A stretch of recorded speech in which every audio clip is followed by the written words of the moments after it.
A song about the International Teacher Professional Development Center.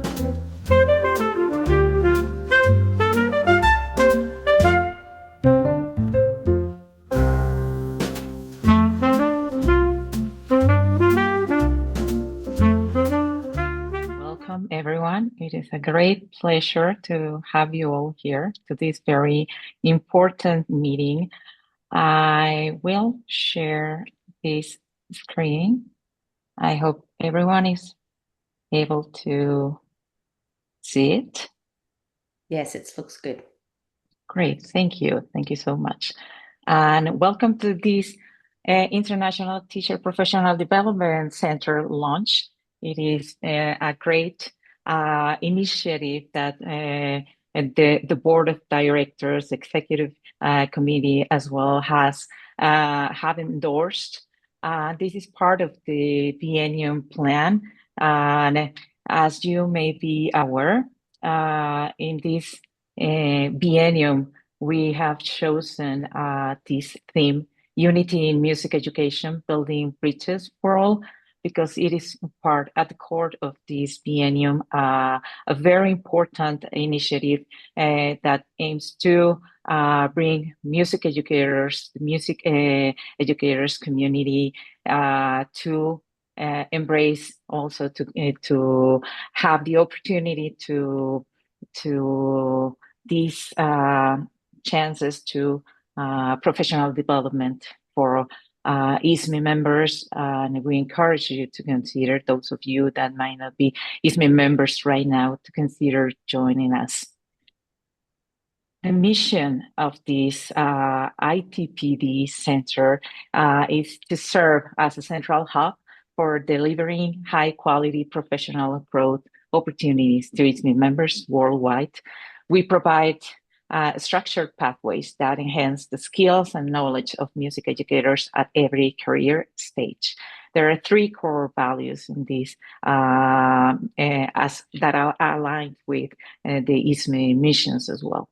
And it relates to the excellence that we want to promote the highest standards in music education practice and pedagogy. Inclusion. We are aiming to ensure the accessibility to professional development for educators from diverse backgrounds and contexts. And of course, to provide these opportunities of lifelong learning, supporting continuous growth throughout an educator's career journey.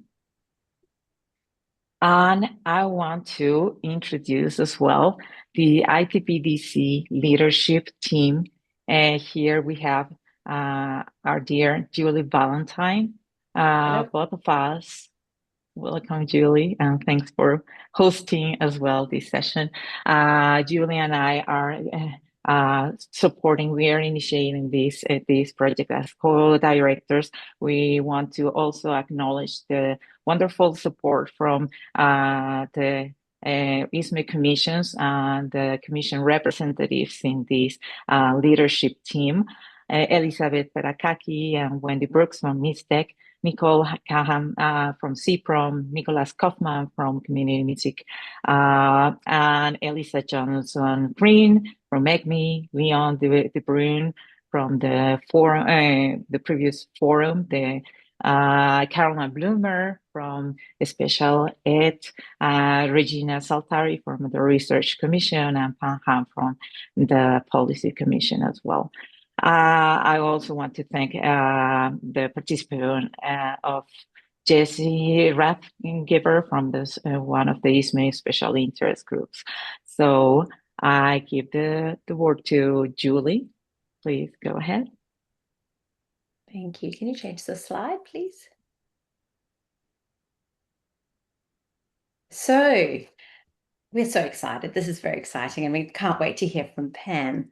But just to let you know that the International Teacher Professional Development Center has these three cornerstones that underpin what we hope to achieve into the future. Firstly, this is about a global community of practice where we are hoping to facilitate networks between music teachers all around the world, And those connections are intended to be interactive and meaningful going forward so that we can build this community.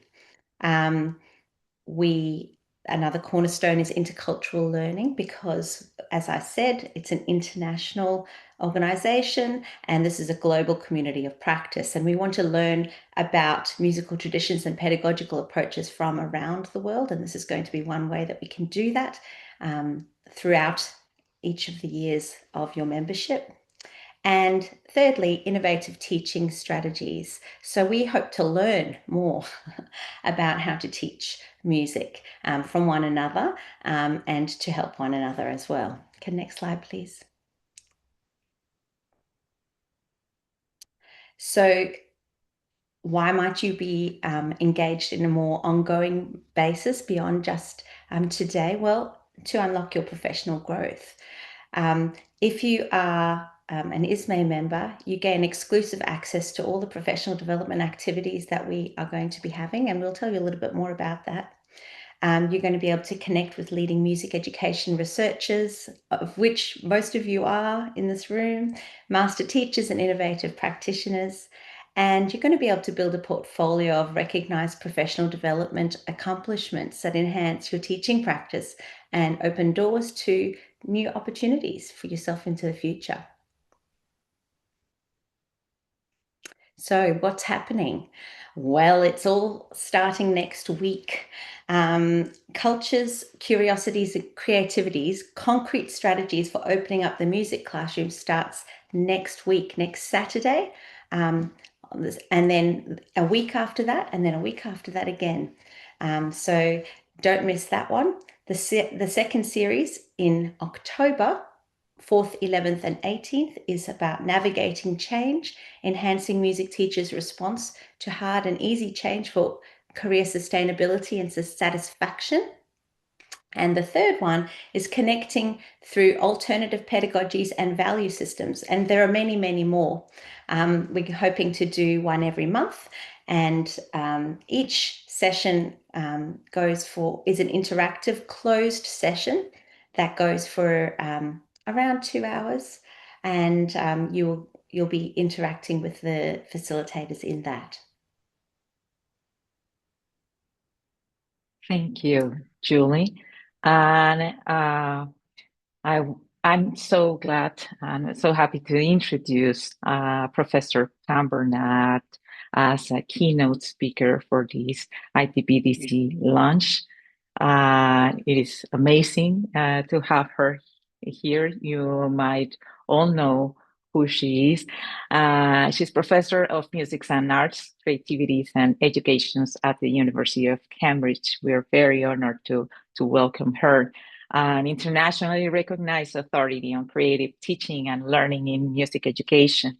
Her groundbreaking research on musical creativities has transformed how educators approach music pedagogy worldwide. Professor Burnard will share insights on fostering multiple creativities in music classrooms and how innovative approaches can address the challenges of 21st century music education. Her presentation will explore practical strategies for nurturing student voice, agency, and creative expression across diverse educational contexts. Let's welcome Professor Pamela Burnard. Thank you. Thank you. I feel it's a family reunion, and I've got to keep calm and I've got to keep focused because I'm going to speak only for 45 minutes. But I'm so happy, so honored and coming to this event. I'm feeling the love. Thank you.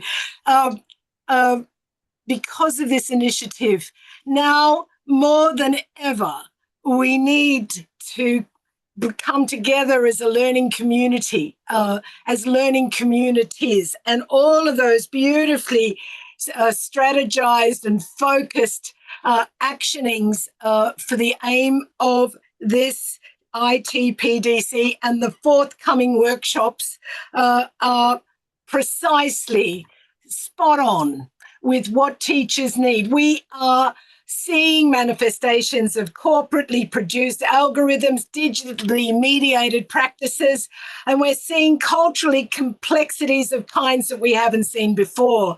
And teachers are more than ever, music teachers even more, are in need of gathering together and gaining support, encouragement, and learning to accept that we live in a very uncertain world, and yet it's changing so rapidly. And music is in that tsunami that's, kind of being often washing us on the shore. So I hope today in this 44 minutes, I've got an egg timer.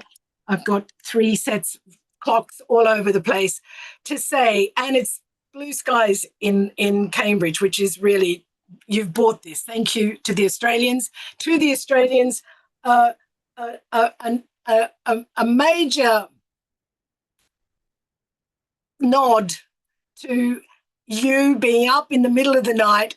And if I could, I would do what Barry Humphries does or did and throw these gladdies out into the audience. One day, with the manifestation of less corporate produced algorithms, we might be able to do that, but these are in honor of your efforts. And I'm truly grateful that you're here at this hour of the morning for you. And for all others across the globe, thank you for joining us.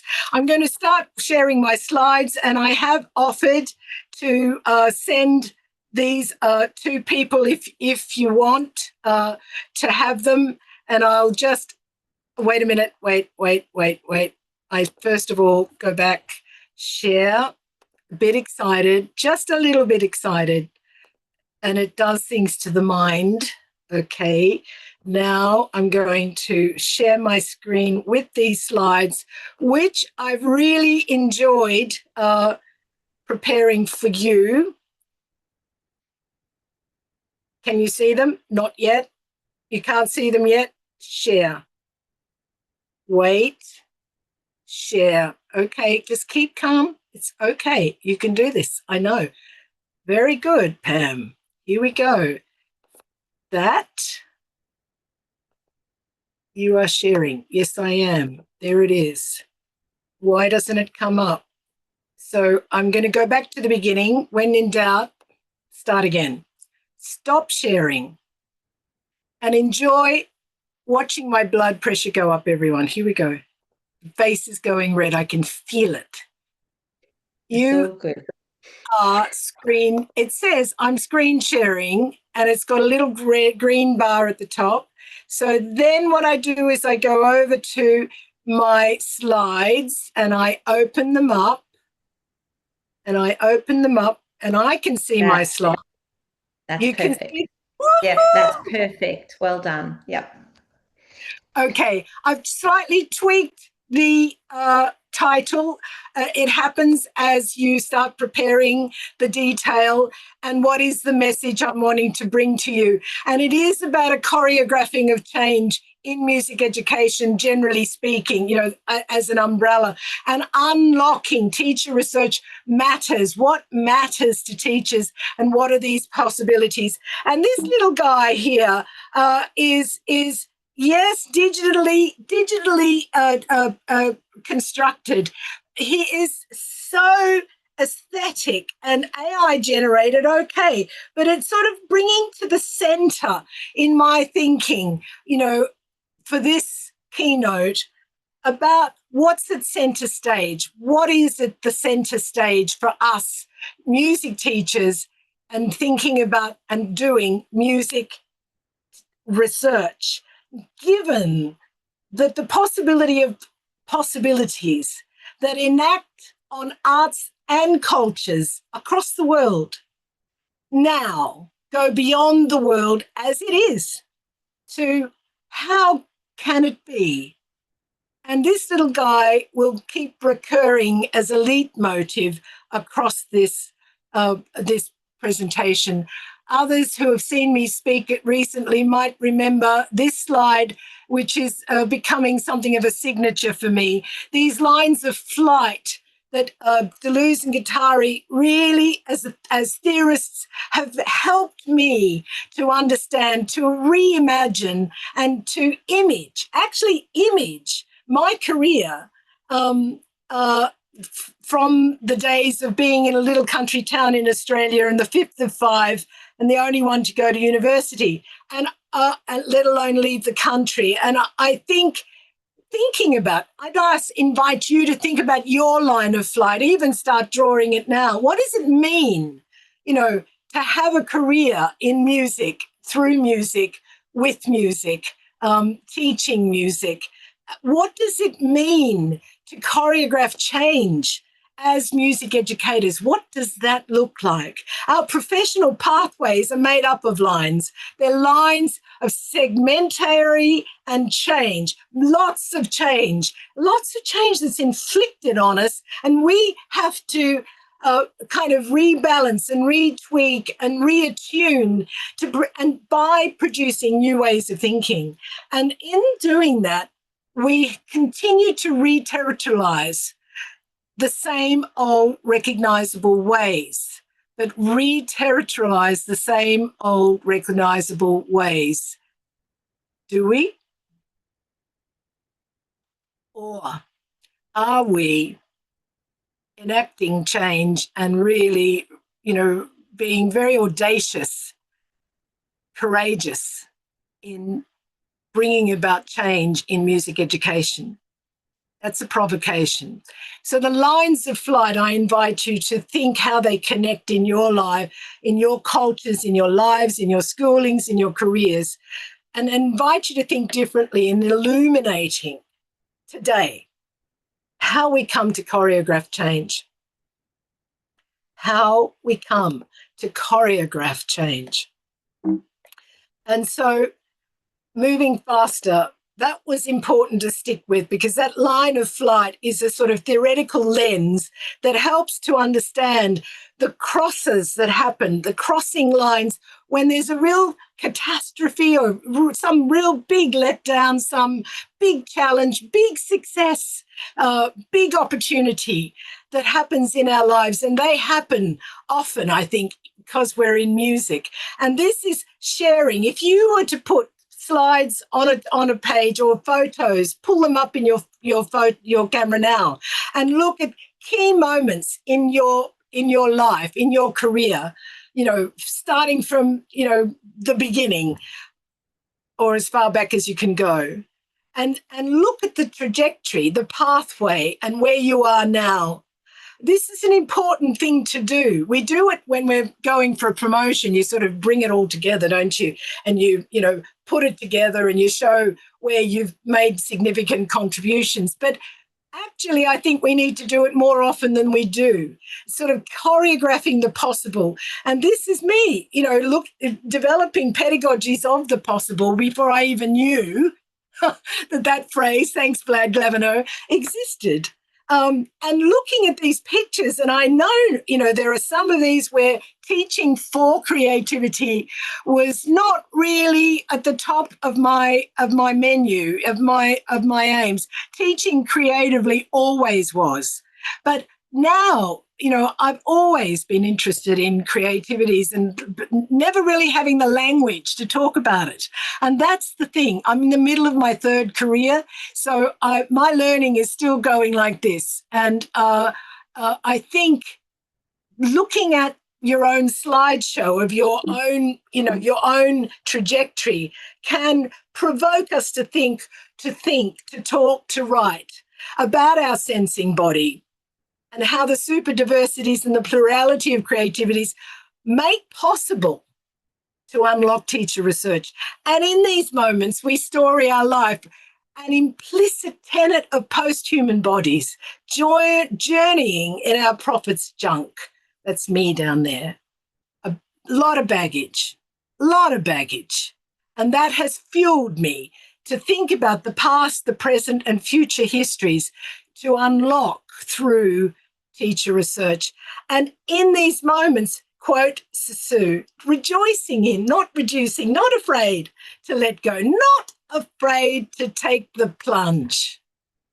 I've always thought I could get away with it in the UK because I was Australian, and I just sort of say, excuse me, Aussies, but I've got foot and mouth disease. I'm sorry, I didn't mean to be so crude or open about something. But it does give you a license, as a culture that is so close to another culture, Australia's and the UK, very close history. And it allows us to really be passionate about and think deeply and act on how sounding and voicing the silence can be disrupted, and to move beyond the same old, and how bodies matter in what objects do. And that's a Rosie Braidotti quote, an imperative for teacher research. And as I read the last verse of this poem, if you want to leave after the fourth verse, then do, because this is an encapsulation of everything that comes next. It's one way of succinctly reducing, not in a reductive way, but just down to the essence of the argument. And in these moments, taking and tolerating risks. It's what we do all the time, I think, as music teachers, mattering that we perform vulnerability. We perform it all the time. I'm doing it at the moment. It's much easier for me to play a Bach, toccata and fugue than it is to present. In my third career, it's not a natural sort of homegrown thing for me. So in coming to know that equality is not a credential, it is a task. And this too inspires teacher research. Very happy for that to be a poem that you read or you write your own, that encapsulates where you are and why teacher research really means something to you. This school is the University of Cambridge Primary School.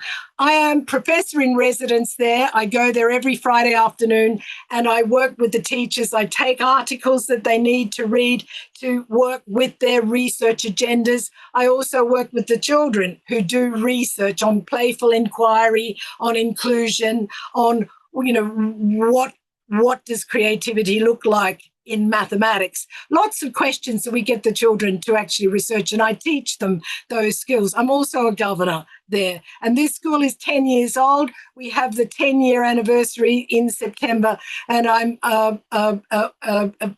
already recorded 3 of 4 episodes of a series celebrating this school. Why? Because the head teacher who founded it is a music teacher. He is a specialist music teacher. I met him over 20 years ago. He came to Cambridge to do his PGCE, which is DIP Ed, to do his initial teacher education degree. And then he went to London working as a teacher, did a master's in London, came back to Cambridge to do a PhD. He didn't get into the PhD. We had to ask him to do another master's part-time. So he did that, coming up from London still. And then he did his PhD looking at creative learning in new immigrant family homes in East London. He is a music specialist. Now, this is my first takeaway. I really hope that teacher research starts to really foreground leadership and how music teachers need to really think about leadership roles. In my world, when I was teaching in schools, I would be rehearsing choirs and orchestras at 7 o'clock in the morning and after school and at lunchtime. And I never got to those management meetings. I was just never available. Now, this is interesting. Have a look at this for a few seconds. He is leading on leadership, professional development sessions with his staff. Some 5 years ago. It's actually just after COVID. So it's about 2022, 3 years ago, actually. Sorry, time. We think pre-COVID, COVID, and post-COVID now, don't we? Have a look at this, and I'm going to give myself a rest. Have a look.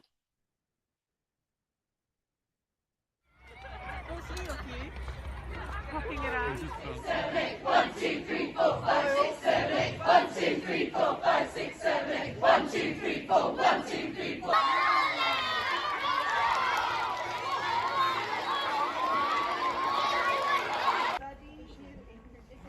We come together.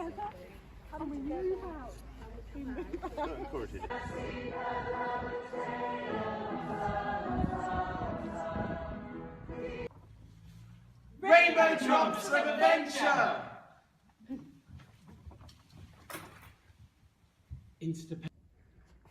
We've been in the dining room so many times before, and sometimes we forget that this beautiful piece of artwork that you created has some really important messages, not only for our normal way of working, but also for welcoming you back to school. So, you know, in this over here, it says, "In friendship with empathy, kind words will echo eternally." So we're going to be really focusing on friendship when you come back to school. What other words can I see here?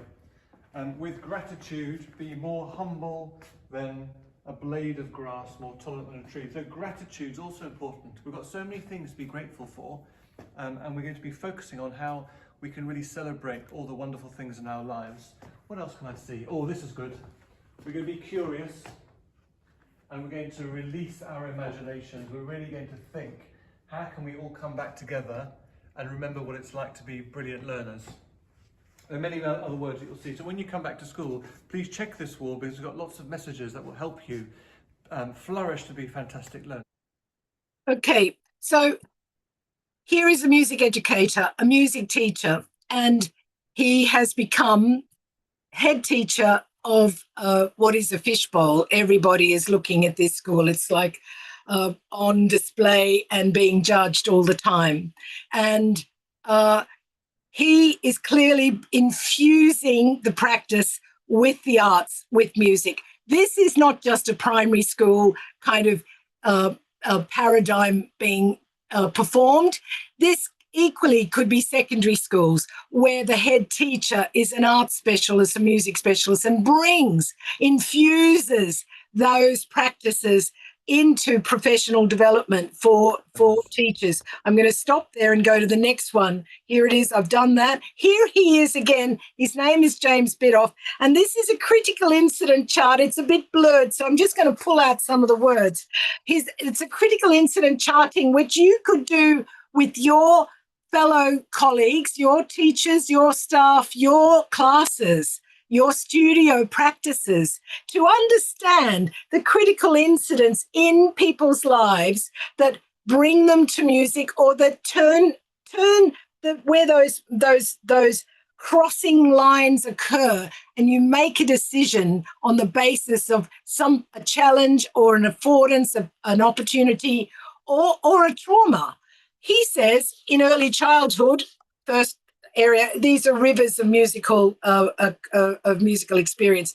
He says, singing in a choir and going on choir holidays, you know, people said I had good at music and I had a natural rhythm. That's what he thought people were thinking, and that's what he started to believe and see in himself. Primary education, he says, lots of singing and playing school instruments. He was always given the task of being a stage manager. He always thought they were fobbing me off because I wasn't so good on the stage. But he loved classical music and thought this was proper music. And so secondary education, he did A-level, seen as the music expert. He was the only A-level student. And many schools don't have A-level. They don't have senior music. And that's another story, another time. But the continued erosion of this subject for all sorts of reasons is a truly crisis. He composed the music and played a piano in an orchestra, and he was always being confirmed as not a very good musician, but a mediocre pianist. That's what he remembers of secondary education. Higher education, he remembers stories, and these are stories that have all been condensed. He remembers performing in the university musicals, being a musical director for one show, but he stopped playing the piano. He had a piano teacher who told him he was not good enough. So I stopped. His career did very well on PGCE, I know, I was his lecturer and pursued arts and creativity pedagogies, taught music in small groups, and applied for his first job, offered a job in a primary school in East London because he could play the piano. And from there, he always thought of himself as jack of all trades and master of none. He then started doing piano lessons again later in his early career as a music teacher. Now, in this school as head teacher, think about networks, think about research, think about learning communities that schools should see themselves as being learning communities. And these books, and there's been an additional one on play, you'll see he is the, along with Julia Flutter, the chief editor of the series called Unlocking Research. And look at the titles and look at, they're edited by James and Julia, the first one, Eleanor Hargreaves and Luke Rolls, who's one of the teachers at this school. I did the second one with another head teacher from London. James did the next one with Luke, who was the grade 4 maths teacher, and so it goes. But inside these are 6,000 word chapters written by teachers about their research. 6,000 words is about a beautiful kind of coffee table read at lunchtime with provocations that teachers could come together and have a look at what are these chapters and how might we conduct a piece of teacher research here. Most of the time in these cases, they're actually not whole school, but rather individual teachers working with a university lecturer or working with partners of others from other schools or working with other teachers in the school with the support. And I think that initiative really speaks to, the mobilization of new knowledge and how teachers can take control. These chapters are not just written by the teachers in that school. They're from all over the world, and many of them, there's a couple from Australia, but there's many from across the UK. So it's not just a navel-gazing thing. And when you saw that river of musical experience, it might remind you of the piece that I wrote with Guadalupe, who is an ISME member, and you may well know her. And we looked at nuancing understandings of musicians, professionals, learning pathways. And we have written up the use of those critical incident charting rivers, and also using Dixit cards, which could be used in your school, which you could produce your own version of that works for you as a teacher, researcher. And this piece of research, which is transforming CPD in this University of Cambridge Primary School, is inspired by lesson study. And I know lesson study is in Australia. It's certainly, across many countries, China, Singapore, Hong Kong, and it originates out of Japan. And Professor Sakado Sati was with us a couple of weeks ago from Japan, and he's developed a sort of a development of lesson study for schools as learning communities. He's really sort of adapted it for 21st century, for this century. And he has such success stories in schools that are really broken in Japan, kids that are very unmotivated and dangerous.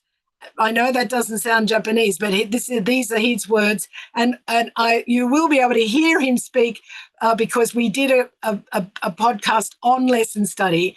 The children are also in this podcast speaking of what it is to have teachers who reflect. Teachers come into your classroom, reflect on. They sort of do an observation, and then at the end of the class, the teachers come together and have a sort of group unpacking, a group reflection on what they saw, what they noticed about the teacher, what they noticed about the children. It's not about critiquing at all. In fact, the children do it as well. They too come into a sort of focus group discussion saying, what was the learning like? What worked? What didn't? And it's not a critique that sort of feels like bad, tough love. It's actually very supportive because the school becomes a learning community. So that is a very, and those two faces down there, they're teachers. One is the director of inclusion and the other is the grade 6 teacher who's recently become the deputy head. And it is this sort of path, it's a journey that teachers go on together and they take children with them. That's how it can happen in a school, starting with one class, and then the CPD branches out into more of a whole school thing. In this same school, we have digital playgrounds for music, and these are young children working with digital learning and creative sound tools with Michael Clark and Marie Sappho and Frederick Dufu from Huddersfield University. We're working together to develop a practice where teachers can engage with sound captures, interactive sound objects and triggers and rugs and screens that might be inserted into a 10-minute, 15-minute section of a class plan or a unit of work, bringing music into a fusion, not just a music classroom lesson, but using music to connect subjects, using music not as a poor cousin, I add, not as a poor cousin, but that is in that school which is required to be research savvy. And this is my doctoral student. I gave him a supervision this morning. Many of you know him, Tim Palmer, and he's asking this business of play. We look at in play and playful inquiry. He's looking at play in relation to conservatoire pedagogies and developing a reconceptualization, a new concept, really, musicking as play. And you'll see the key findings so far. You can read them faster than I can say, but one is, about the empowerment that musicking as play gives to professional musicians, and looking at the liveness. What gives someone a voice? How do you know it's Miles Davis playing? You can hear it before he even makes a sound. It's the breath, the space. So this idea of play and being playful as a way of thinking, and in relation to sound and musics, we have beautiful, just recently had a piece accepted after major revisions to May Day. And that's where we brought together performance practices from jazz, Western art music, and wait for it, what? Heavy metal. I knew you'd guess that. Now, how did that happen? What are we doing thinking about heavy metal? This is about networks now. I was giving a paper at a conference. Tim was giving a paper at the same conference. And this chap, David Burke, was giving a paper on play in heavy metal, on the rules of heavy metal, as a performance practice. We had lunch. We decided we would come together and do a reanalysis of a sample of practices from three performance genres. Now that's networking, but it's also networking, taking it further, saying, let's think together. Let's bring something together that hasn't been brought together before, which makes it very exciting to sort of reconceptualize something, because and to work with other people. That was a fun project, not funded, but too much fun to really take money for, really. And talking about fun, I mean, Andrew runs an incredible program at the Brisbane Girls Grammar School. And for him to be running these workshops, what a unique opportunity. What a gift. I'll be there, as many as I can. I mean, this is what professional development is.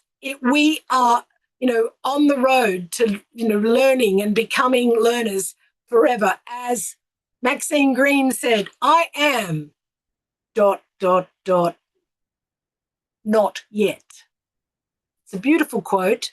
You'll never forget it. Maxine Green, as in New York Teachers College, with her Releasing Imaginations, she said, I am ... not yet, which can be interpreted in many, many ways. Today, I'm interpreting it as learning is a lifelong pursuit, being curious, being open, learning to open up, as you've said, Andrew, and looking at that diversity, the plurality of things is so important. Here's another one.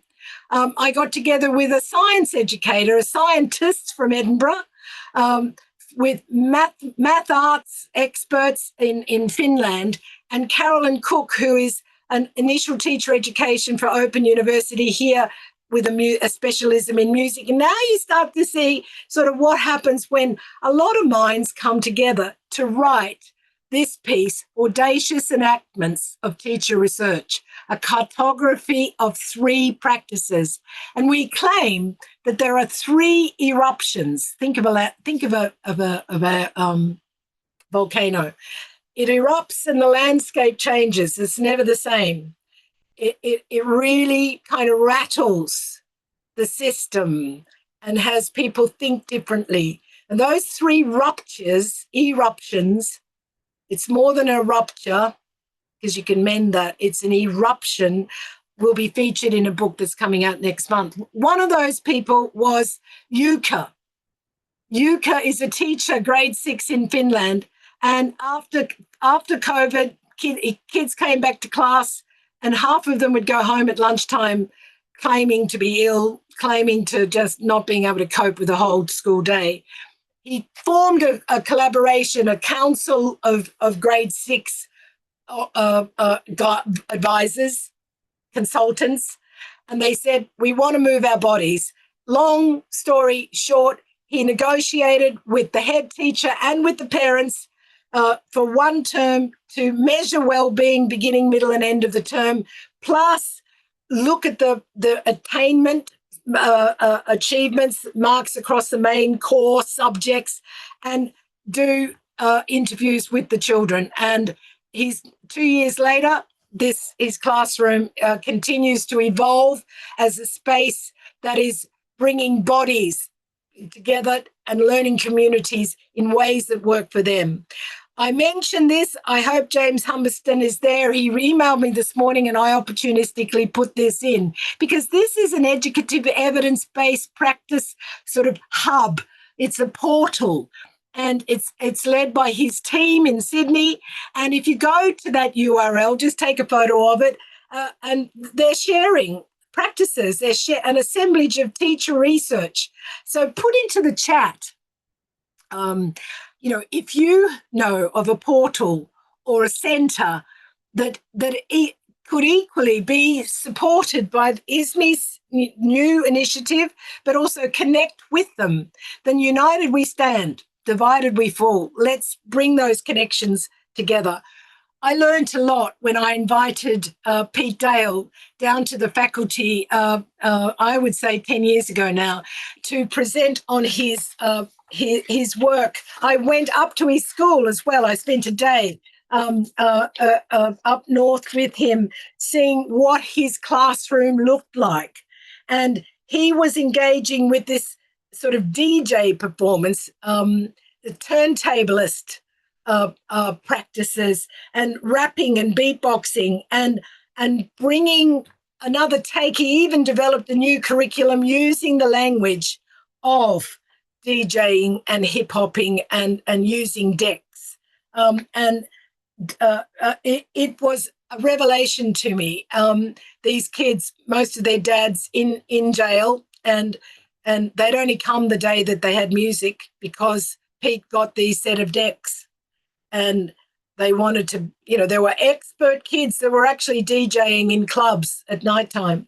So that book really looks at an incredible practice that arose from the challenges of working in that school.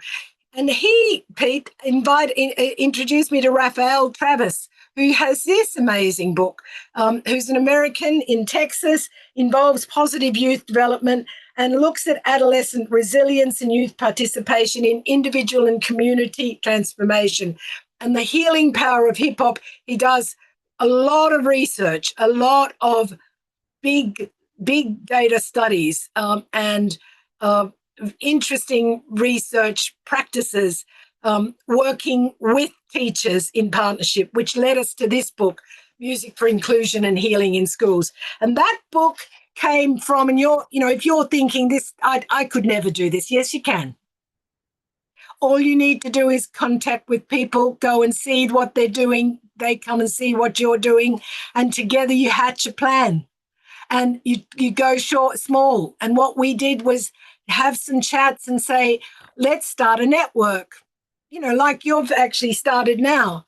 But we wanted to get money to have meetings across the 4 nations of the UK and to invite people like Raphael to come. We needed money to do that. So we won a grant from the Arts and Humanities Research Council. We called it Contemporary Urban Musics.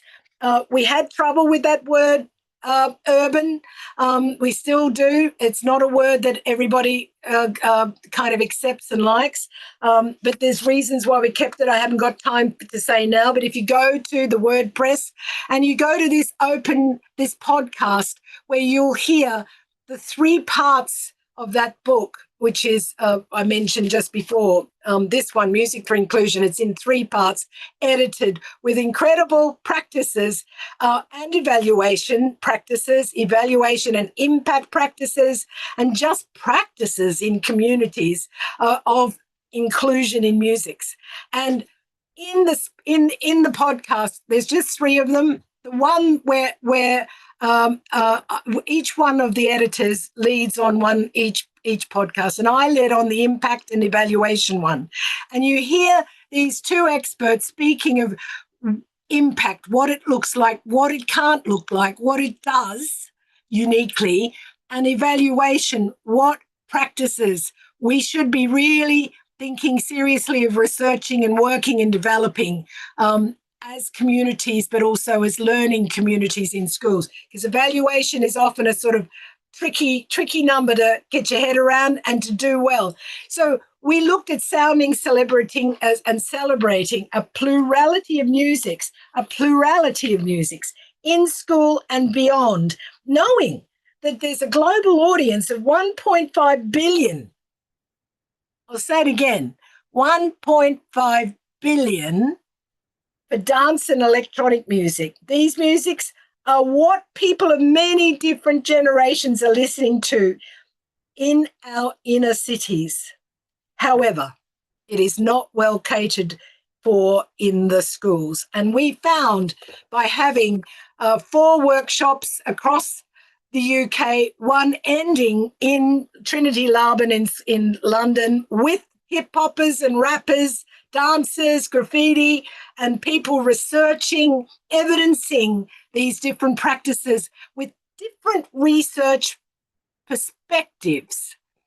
Looking at what are the processes, what are the problems, how do you convene the power of a program? What are the big zeitgeists that everybody was sharing, and what are the right questions to ask in studies, in doing research?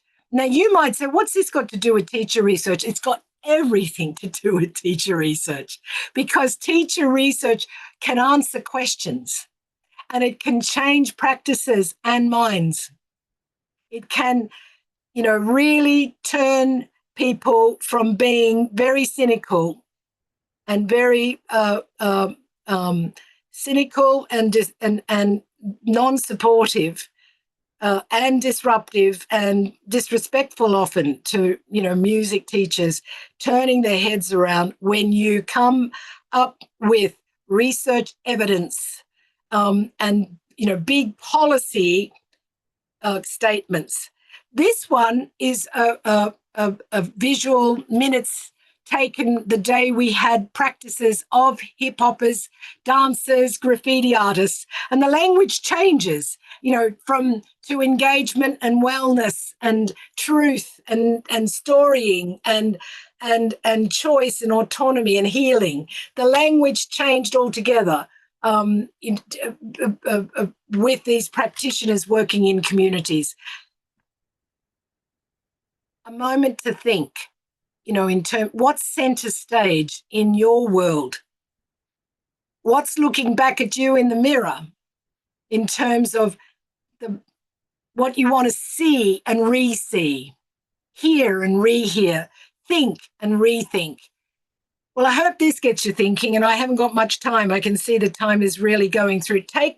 This is a QR code. Please put your camera there and grab it, and you'll learn so much more than the time I've got. But in this time, this is Noise Solution, which is the third space social entrepreneurial organization run and started and managed by a drummer, a drum teacher.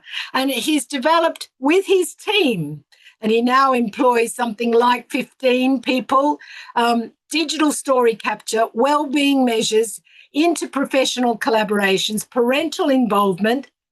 And if you see the Dale Burnard and Travis book, that book on healing of music, power of music, he has a chapter in there. Or you just Google, email Simon Glenister, Noise Solution. He'll send it to you.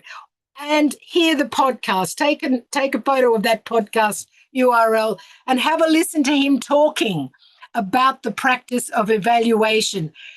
And listen to Travis, Raphael Travis, talk with practitioners.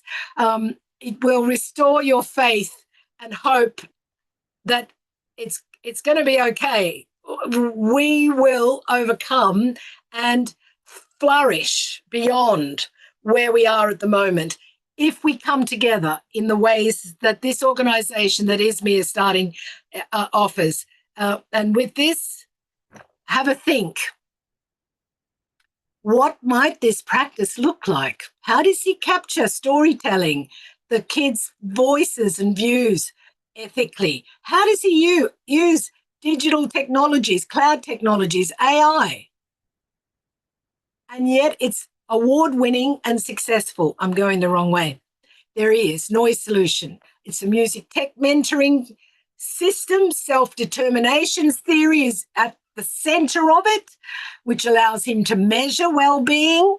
He has 300 children, young people on the books, and that measuring of well-being is really interesting to health services, social services, police services, people that are wanting to work out how can we prevent, kind of get into a preventative mode rather than kind of trying to be a reactive mode when it's almost too late to help kids, to improve their well-being.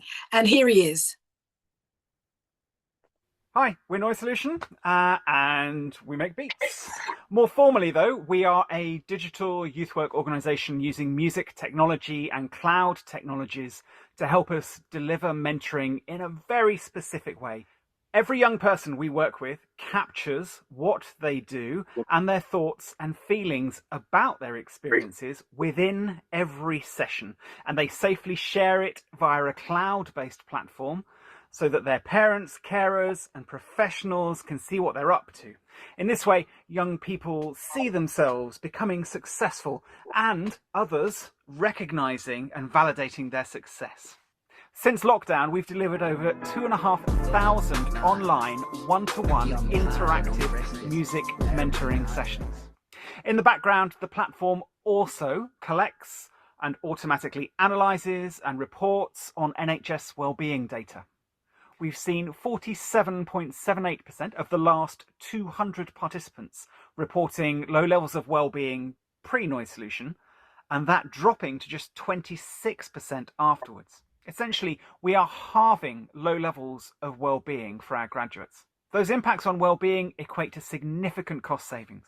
An independent 8-month review. Hi, we're Noise Solution. Yep. And notice he speaks about the practices, what they do, how they do it, and then gets to this evidence-based impact data, which speaks to local councils, speaks to the NHS, which is the National Health System here, data which is broken and wants to learn and do more like they do. I'm on the board of directors of Noise Solution, and they are they have a 1-year plan, a 3-year plan, a 5-year plan, and they, you know, a 10-year plan, but they have to work very hard to survive in this climate, very hard. And they're constantly pushing forward. Now, you might say, what's that got to do with teacher research? It's got everything to do with teacher research, because what would translate into school practice would be the cloud technologies, the journaling, the sharing of music, the use of studio techniques, you know, gathering money to go to a local studio, to partner with a local studio, to partner with a studio in a university that's near your school or in your university, getting young people to come in from schools. So to think differently and to go to the leaders of the people that have got the money with figures, with numbers.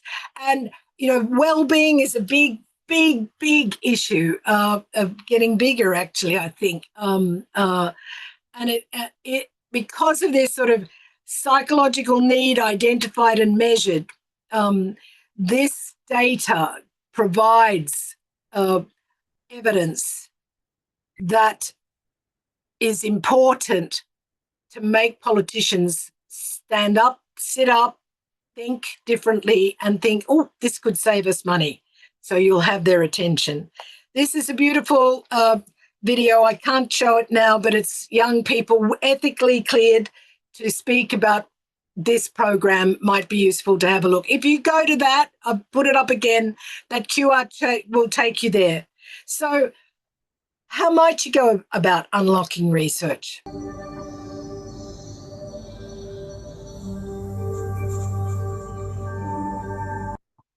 How might you collaborate with other professionals?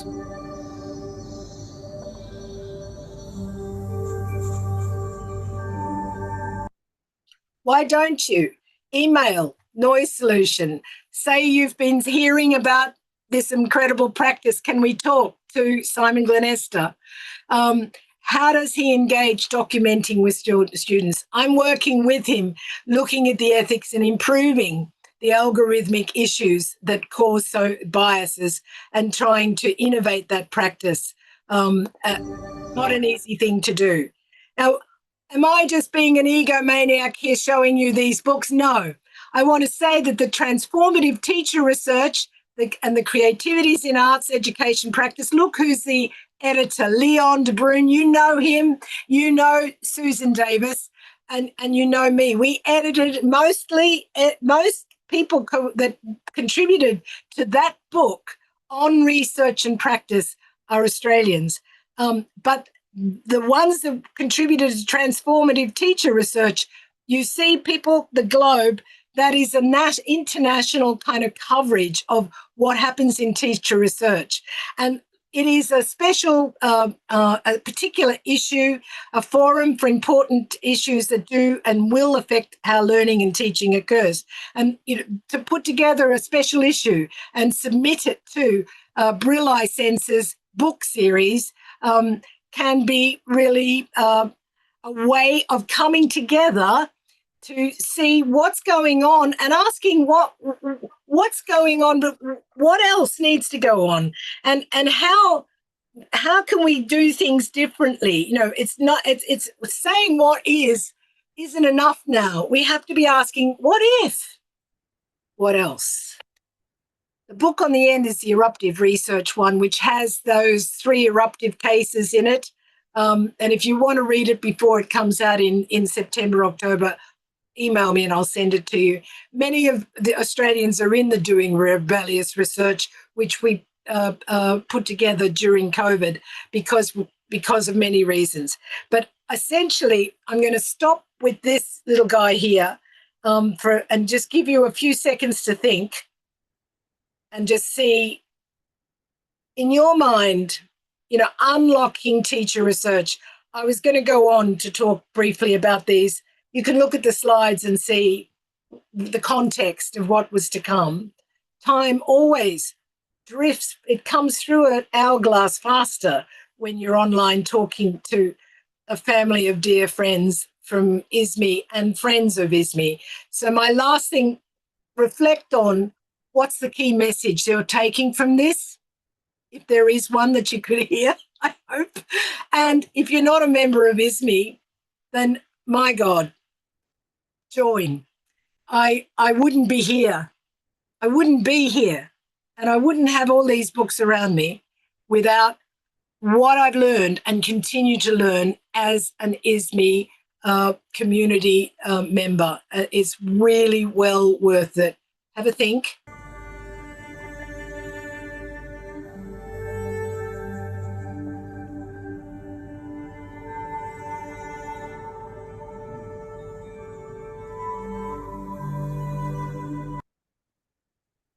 Not long, but you know, some things should be obvious. I'm missing out on Lisa Lim and this incredible piano that they put on its back, and it was called The Beast. And science and arts and what we learned from Bjork, what we learned by approaching AI. Be open but critical. Be very critical and very analytical and very discerning. And look forward to Professor Scher and David Herbert's book coming out next year, A New Philosophy of Music Education for the Era of AI, Dialogue Between Chinese and Western Perspectives. This is the kind of ISME collaboration that comes from if you meeting up online, meeting at a conference, meeting at a regional conference. Uniquely, these two mavericks have really invite the unforeseen in this book by bringing new understandings to the plurality of knowledges, wisdoms, philosophies through a dialogue between East and West. I've read the book, I've written the foreword, and it was one of the best moments to have that job. It was a gig that was a delight because it's so fresh, so new, so needed. So get cracking, make an impact. And thanks for your time this morning. Thank you. Dear Is anyone Pam, there? Have you all gone? Are you there? Anyone? Oh, a lot you're of people. here. Thank you so much for your inspirational keynote. It's always lovely to know about your work. Bravo. Wonderful.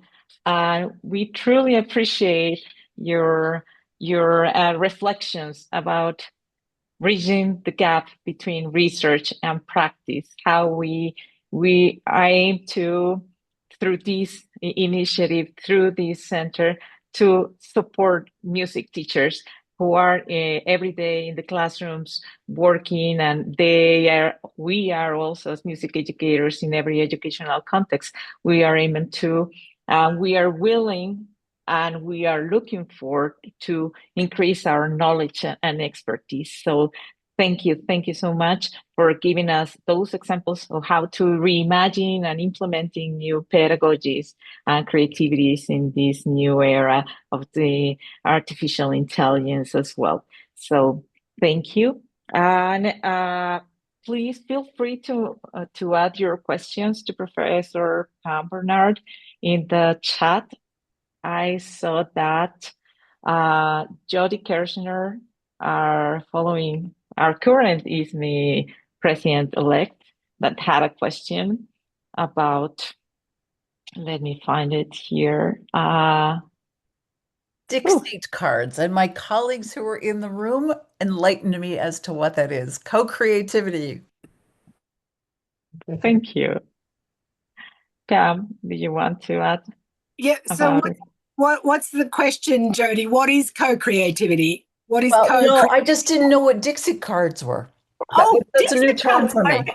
Okay, I'll put it in the chat there, how to spell it. And essentially, they're storytelling cards I use in research. I use in a study at the moment, going around to universities, getting people to talk about chances and choices into creative careers. And you put these Dixit cards that have different images, each one a catalyst to a story. The images are really multi-textures. There's layers upon layer. Just Google Dixit cards and I've used it with 14-year-olds, 8-year-olds, 48-year-olds, 88-year-olds, and you ask them to select with about 60 of them, 60 cards on the table, and you walk around the table waiting for a card to call you to that you really identify with, one person recently got this clown, and he was at the top of this set of bombs, and he was the clown, clearly a clown juggling fire. And he said, that's what it feels like to work in AG at the moment.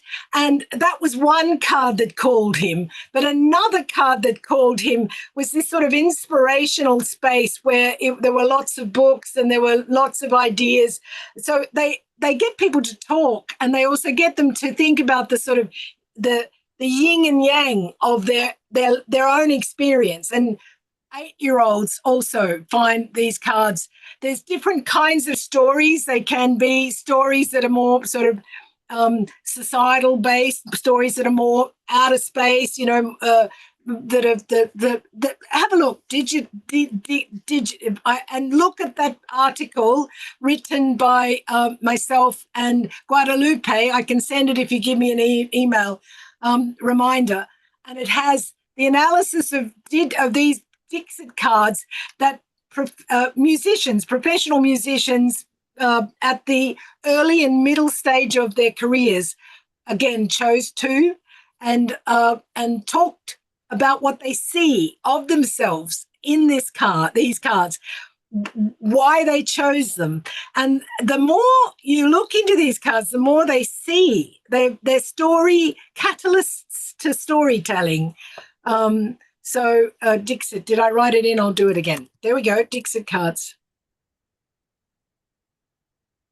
They're great for research, great for teaching your class, great if you're teaching about identities, exploring identity, great to share, even just to get people to open up, to get to know, icebreaker, I've never used it when I was chairing the faculty board. I didn't use it then, but sometimes we needed some Dixit cards just to calm people down a bit, I think. So they could be used in all sorts of sort of situations. Really, really worth it. Amazon, they'll be at your door tomorrow. Thank you so much. There's a question here, a comment from Shinko Kondo. Yes. Hi, Shinko. Do you want to read this or say this in your own words? I love this. I mentioned lesson study. Where are you, Shinko? Shall I read it or would you like to? Can we hear your voice, please? Yeah. Shinko. I Hi. hear your voice. Hi. Hi. Would you like to read it or just say it? Yeah. You mentioned the lesson study and Yes. it's effective in the teacher education. In Japan, Professor Manabu Sato. Yeah, you know him. Yeah. Oh, But he's my hero. Yep. he originated that idea, but in music education in Japan, it's not often, maybe outside the core subject. Yeah. Are you in Japan? Are you in Japan, Shinko? Yes. Okay, well, it's up to you to introduce it. Sorry, I'm going to pass the baton to you.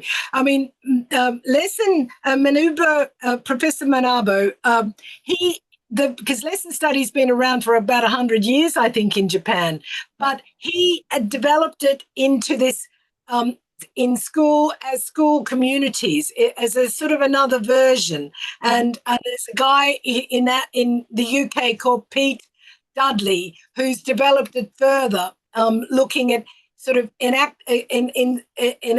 engaging children, also the learners in the process, not just teachers. But I can see why it isn't used so much in music in the current time, certainly in this country, because there's so small staff staffing for music. You know, to get someone to come in to observe your teaching, there might be 2 other teachers. Andrew, you probably won't have a problem, but you could apply it with your instrumental teachers, for example. You know, how often do instrumental teachers not observe each other's classes? So it could be done. It can be choreographed, and of course it does take time. But what you see arising from it, people are so nourished. If the school doesn't have money to provide sort of professional development or, you know, money for that extra time, then even to spend a day or a morning, people observing a class and then talking about what they're seeing, and the students talking about what they're learning on an instrumental music footing could be groundbreaking. So you've just got to adapt it. You sort of adapt it to suit your situation. I see. I can send you some stuff if you want. If you email me, I can introduce you to and send the slides and a chapter and other stuff. Thank you so much. Yeah, I approached to Manabu too, so I tried to, yeah. Yeah, okay. I'll send you the lesson study a podcast, which just goes for 35 minutes. Just hearing grade 6 kids, 4 of them, speak about what it is to see a lot of teachers observing a teacher and what they learn, what surprises them about that, is a lesson for teachers, and just how children speak about. In this case, they use lesson study to enhance their self-efficacy as creative writers. Thank you so much. And it's not a long distance from creative writing to, you know, composing, or, you know, creative performance, music making, musicking. It's not. You've got to just take that line of flight and translate it into your situation, just the principles, and then adapt and be flexible, fluid, agile. Yeah, I mean, you know, project-based learning also does revelatory, innovative things to classes. There's many other ways to enact change and invite change. It's just that lesson study is it's. I went to a whole day, 2-day conference just last month here, and that's when I met Professor Manabu and several of his colleagues, and they were just so humble and so astute and attentive, keen. Even the way they talk to children, they get right down at the level of the child and engage the child. It's this dialogic element that again translates to music beautifully if we allowed it. Yeah. Thank you so Email. much for your advice. Email. I'd love to talk with you. Yeah. Thank you. Great. Thank you, Shinko, and thank you so much, Pam. I know you have not so much time, Pam, so I don't want to abuse. If there's perhaps one additional question, because we want to share as well the information of our first Yes. workshop.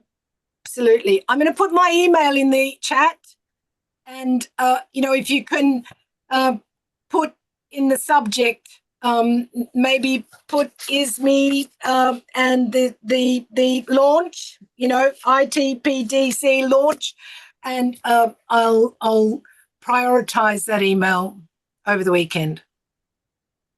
Thank you so much, Pam. And if there's any other question, please put it in the chat while we share the information.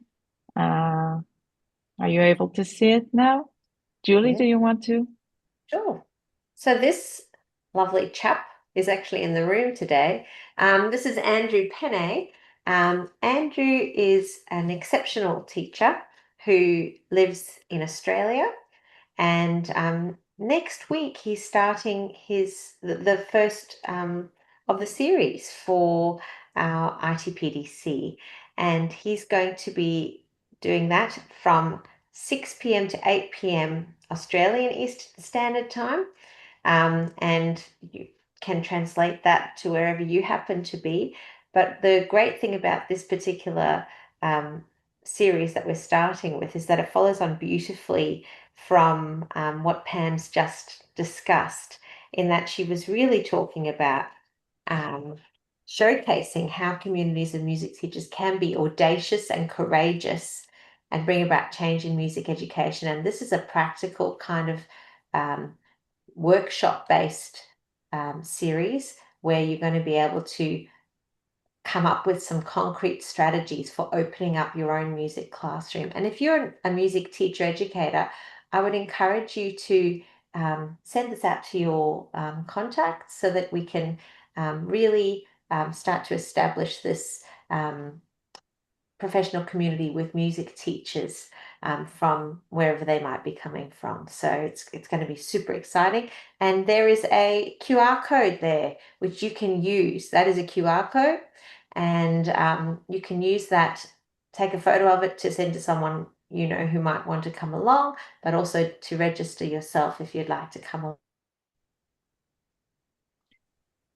Thank you, Julie.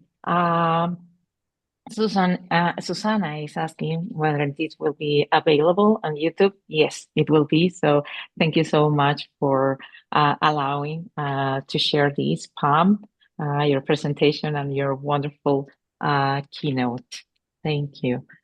Thank you, Pam. Excuse me, Patricia, I would just like to point out Yes. that I think Susanna was asking about the workshops, Andrew's workshops, and I don't think those are going to be shared. This they one, aren't. today's will be shared, Yes. but not Andrew's. No. Sorry for my misunderstanding. And thanks, Sri. Yes, this is going to be exclusive for ISME members. So that's why we're encouraging to join the ISME community because will be granted to all ISME members. There are different tiers depending on where you are located. So the membership fee, it's according to where you are. So please consider that. It's one of the great benefits of being an ISME member. All the workshops will be for free for ISME members. There will be certificates as well for attendance to the around 80% of attendance to fulfill that requirement. So you are very welcome, and it would be a great pleasure to serve you as an ISME member. So again, I want to thank Professor Bernard. Dear Pam, thank you so much for your willingness to be here. It was very important for us and for me personally, so thank you. And thank you to the whole ITPDC team for your support and continuous involvement in providing these professional development opportunities for music educators around the world. I also want to thank Julie. It has been wonderful to work together and to put this, what it was initially thought as a teacher forum, now as a professional, an international teacher professional development center. So thank you, Julie. Lovely to work with all of you. Thanks to the board as well for their endorsement of this very important initiative in this biennium. And I also want to thank Ryan and Shri and Ananya, who are all our ISME office team. They're wonderful. We are always trying to approach your needs and your emails. So thank you to all of them.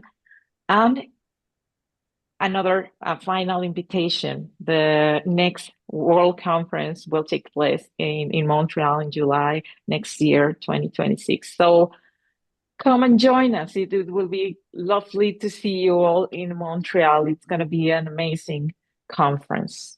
So thank you. Thank you all. Julie, do you want to add anything also? Except for thank you, Patricia, for your leadership of this.